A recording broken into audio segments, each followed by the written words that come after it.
কক্সবাজারে নিষিদ্ধ জঙ্গি সংগঠন আনসার আল ইসলামের ৩ সদস্যকে গ্রেপ্তার করেছে র্যাব। এ সময় তাদের কাছ থেকে সংগঠনের বিভিন্ন ধরনের উগ্রবাদী বই, লিফলেট সহ ব্যাগ ও মোবাইল ফোন উদ্ধার করা হয়।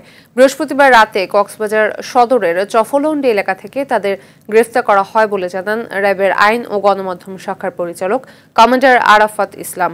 জঙ্গি তৎপরতার অভিযোগে আটক ব্যক্তিরা হলেন জামালপুরের জাকরিয়া মণ্ডল, ভোলার বোরহান উদ্দিনের নিয়ামতুল্লাহ ও ফেনীর সোনাগাজীর মোহাম্মদ ওজায়ের। র্যাব জানায়, প্রাথমিক জিজ্ঞাসাবাদে গ্রেপ্তার ব্যক্তিরা নিষিদ্ধ ঘোষিত সংগঠন আনসার আল ইসলামের সক্রিয় সদস্য বলে স্বীকার করেছেন।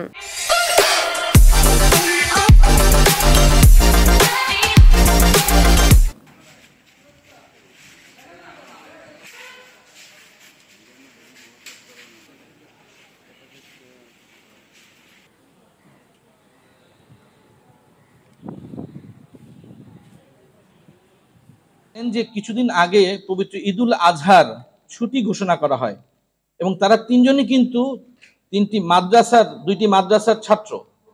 এই ছুটি থেকে তারা তাদের বাড়িতে মাদ্রাসায় যোগদানের কথা বলে বের হয় এবং পথিমধ্যে তারা মাদ্রাসায় না এসে, তাদের নির্দিষ্ট মাদ্রাসায় না যেয়ে বরঞ্চ তারা এই কক্সবাজারে আসে। গতকালকে মূলত এরকমই একটি বৈঠকে তারা মিলিত হয়েছিল, যখন র্যাবের গোয়েন্দা দলের হাতে তারা ধরা পড়ে।